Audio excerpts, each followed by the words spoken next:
Hello et happy Monday! Bon, l'été commence à arriver à la fin et on sent clairement dans les cartes qu'il y a beaucoup de prises de tête sur la rentrée. Alors ça va pas du tout cette histoire, ça va pas du tout. Mais avant toute chose, sache que la rentrée, c'est pas que pour les enfants. Et si tu es déjà entrepreneur ou que tu as pour projet de le devenir, sache que on rouvre pour 2 semaines les portes de ma formation pour t'accompagner à devenir rentable dans 3 mois si tu es dans le bien-être et dans l'énergétique. Donc si ça t'intéresse, tu peux cliquer sur les liens en dessous si tu es sur YouTube, au-dessus si tu es sur Facebook et dans ma bio si tu es sur Instagram.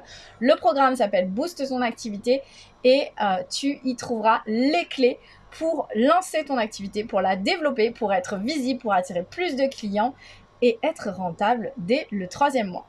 Mais je t'en dis pas plus, tu peux découvrir ça à travers les liens. Donc, cette semaine, comme je le disais, il y a de la prise de tête. Clairement, il y a de la prise de tête, ça va pas du tout ça. Pourquoi je te dis ça? Parce qu'on a la carte des souris. Les souris, qu'est-ce qu'elles font? Elles grignotent, comme les petits soucis qui grignotent ta tête. Et donc, du coup, tu te dis ceci, cela, mince, nani, nana.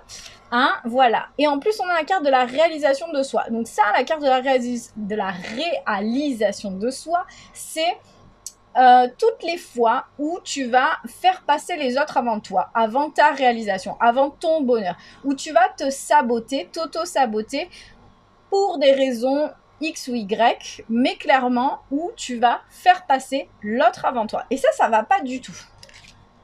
Donc pour mettre ces petits soucis de côté, pour arriver à trouver justement comment te faire passer avant, comment mettre au cœur de tes priorités, de ta priorité, parce que les priorités ne devraient jamais être au pluriel, au cœur de ta priorité, la réalisation de toi, c'est cette solution, tu vas la trouver autour de la table.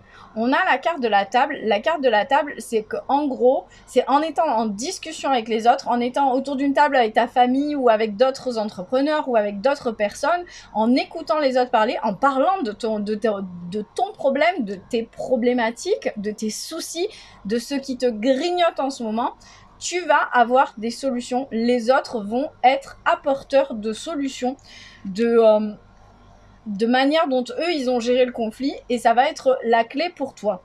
Donc, n'oublie pas ce que je te dis. Si tu as des petits soucis, des petites choses qui te grignotent, vraiment, sois attentif aux conversations que tu as avec les autres en ce moment.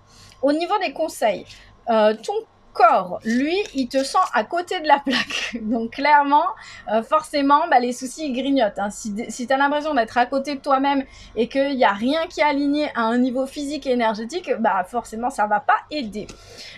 Ton cœur, lui, il trouve que tu émets beaucoup de jugements envers toi-même, beaucoup de jugements envers les autres, beaucoup de jugements tout court. Et ça, c'est que clairement, tu n'es pas aligné avec toi, tu n'es pas en lien avec ton cœur, tu n'es pas en lien avec ce qui t'anime, et donc du coup ça crée de la rancœur. Et donc la rancœur, qu'est-ce qu'on fait? On émet des jugements, que ce soit envers soi ou envers les autres. Donc il y a clairement cette question d'alignement qui n'est pas là en ce moment. Et ton âme, elle nous parle de tempête intérieure. Donc clairement, c'est vraiment le bordel. Hein, quand on disait les petits soucis, ils sont pas si petits que ça. Et ton âme, elle te dit que justement pour arriver à passer cette tempête intérieure, pour arriver à la calmer, il est temps de communiquer, donc de parler. Et on revient sur le conseil de la table, c'est-à-dire communique sur ce que tu traverses et tu auras des solutions qui te seront proposées. Et dans cette solution, il y a la meilleure solution pour toi pour te réaliser et pour fleurir au sommet de ta montagne. La montagne, je rappelle, dans tout ce qui est tirage de cartes symboliques, c'est les difficultés, c'est le mont que l'on a à gravir. Et ce qui est très drôle, c'est que l'univers te demande de faire un choix. Et on le voit, la fleur est en haut. Et si tu fais un choix, soit tu te choisis toi et tu choisis de fleurir, de t'épanouir, tu choisis de te réaliser toi, soit tu choisis un autre chemin qui ne sera pas celui qui est le bon pour toi, puisque tu décideras de faire passer les autres avant toi. Donc tu as toujours le choix, à toi de choisir ce qui est le bon chemin pour toi en ce moment. Je te laisse me mettre un petit commentaire. J'espère que ça te parle, que ça t'aide. On peut peut-être t'aider dans les commentaires à faire un choix si tu en as un à faire en ce moment. Je te souhaite une bonne journée, une belle rentrée la semaine prochaine et j'espère que tu arriveras à faire taire toutes ces petites souris qui te grignotent la tête. À très bientôt!